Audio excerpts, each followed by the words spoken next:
Cos Jordan method அப்படின்னா என்னன்னு பார்த்தீங்கன்னா, உங்களுக்கு கொடுக்கப்படுற மேட்ரிக்ஸே ஒரு n கிராஸ் n மேட்ரிக்ஸாக தான் கொடுப்பாங்க. அதாவது ஒரு ஸ்கொயர் மேட்ரிக்ஸாக தான் கொடுப்பாங்க. அந்த மேட்ரிக்ஸ் கண்டிப்பாக நான் சிங்குலர், அதாவது டிட்டர்மினன்ட் நாட் ஈக்குவல் டு 0வாக தான் இருக்கும்.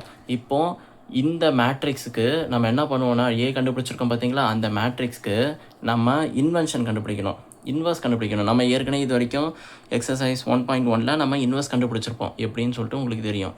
இப்போது இதை இன்வெர்ஸ் கண்டுபிடிக்கணும். ஆனால் இது எந்த மெத்தடில் கண்டுபிடிக்கணும்? காஸ் ஜோர்டான் மெத்தடில் கண்டுபிடிக்கணும்.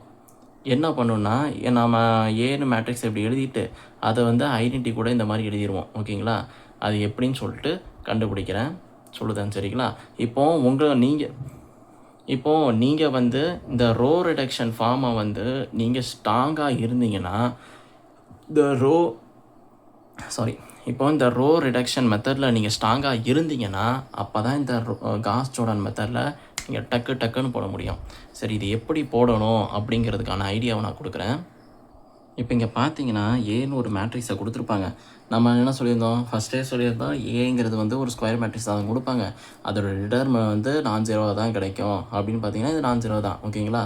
இப்போது பை காஸ் மெத்தடில் கண்டுபிடிப்பா, காஸ் ஜோர்டான் மெத்தட், இந்த மெத்தட் பேர் காஸ் ஜோர்டான் மெத்தடு. இப்போது இதுக்கு நம்ம என்ன பண்ணணும்னா, ரேங்க் ஆஃப், அதான் ஏன்னு ஒரு மேட்ரிக்ஸை ஐடென்டி மேட்ரிக்ஸோட இங்கே 2x2 நம்ம இப்படி எழுதணும் அப்படின்னு சொல்லியிருந்தோம். சரிங்களா? அதான் நான் சொல்லியிருந்தோம். இப்போ அதை என்ன பண்ணணுன்னா, ஃபஸ்ட்டு ஏயோடதை 0 -1 5 6 அப்படின்னு எழுதிட்டு, ஐடென்டி மேட்ரிக்ஸ்னால் இது I2ங்கிறது ஐடென்டி மேட்ரிக்ஸை மீன் பண்ணுதுப்பா. சரிங்களா? அதாவது 1 0 0 1 அப்படிங்கிறது மீன் பண்ணும். இங்கே 2ன்னு சொல்கிறது ஆர்டரை மீன் பண்ணுது. இது ஒரு 2x2 மேட்ரிக்ஸ். அதே I3 அப்படின்னா உங்களுக்கு 1 0 0 1 0 0 0 0 1 அப்படின்னு சொல்லிட்டு எழுதுவோம். ஓகேங்களா? இப்போது ஐடென்டினா உங்கள் மெயின் டயக்னல் எல்லாமே ஒன்றா இருக்கும். மெயின் டயக்னல் சொல்கிறது இவ்வளோ தான்ப்பா மீன் பண்ணுது. சரிங்களா? மெயின் டயக்னல் எல்லாமே உங்களுக்கு ஒன்றாகும்.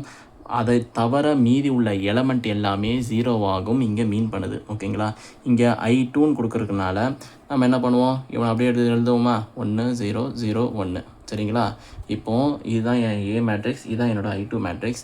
இப்போது இந்த ஏ மேட்ரிக்ஸ் இருக்கான் பார்த்தீங்களா, அவனை அப்படியே நம்ம மாற்றி இவனை ஐடென்டியாக மாற்றணும்.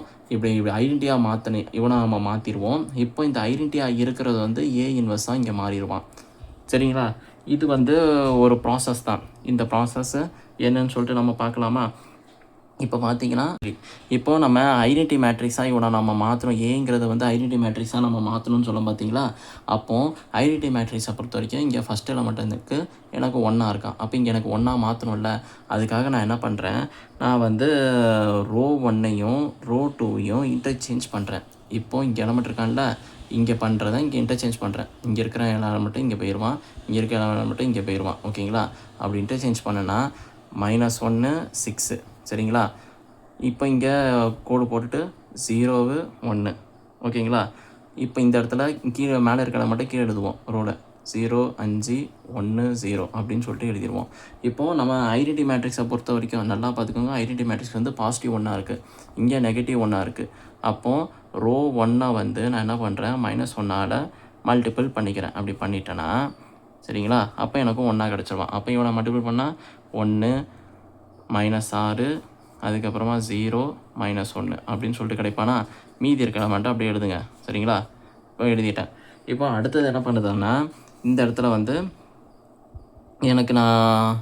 எனக்கு இந்த எலமெண்ட் எனக்கு 1 வரணும். ஏன்னா ஐடென்டி மேட்ரிக்ஸை பொறுத்த வரைக்கும் நான் 1 தானே மெயின் டயகனல் எலமெண்ட் எனக்கு 1 வரணும்ல, அதை ஏன்னு ஒரு மேட்ரிக்ஸ் ஐடென்டியாக மாறணும். அப்படி இதை மட்டும் நம்ம பார்த்தாலே இவன் ஏ இன்வெர்ஸ் நமக்கு அசால்ட்டாக கிடைப்பான். ஸோ அதனால் ஏயை மட்டும் ஃபுல்லாக கான்சன்ட்ரேட் பண்ணுங்கள். ஓகேங்களா? ஏயை எப்படி ஐடென்டிட்டியாக மாற்றுறது.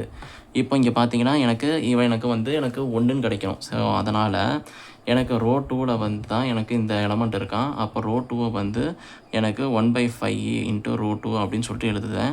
இப்படி எழுதும் போது எனக்கு 1 -6. இப்போ எடுத்து பண்ணால் எனக்கு 1ன்னு கிடைப்பான். 0 -1 ரிமைனிங்லாம் அப்படியே எழுதுங்க. இங்கே 1/5 0 0/5 0. ஓகேங்களா? இது வரைக்கும் புரிஞ்சிச்சா?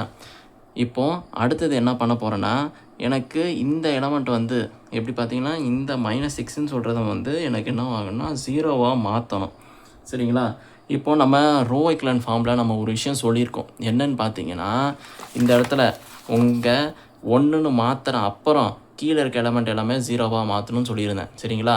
அதே மாதிரி தான் இங்கே வந்து நான் இங்கே பார்த்தீங்கன்னா இங்கே 1ன்னு இருக்கான். அந்த 1க்கு கீழே இருக்க இந்த இடத்துல கீழே இல்லை, மேலே இருக்கான். மேலே இருக்க எலமெண்ட்டை வந்து 0 பண்ண போகிறேன். ஓகேங்களா?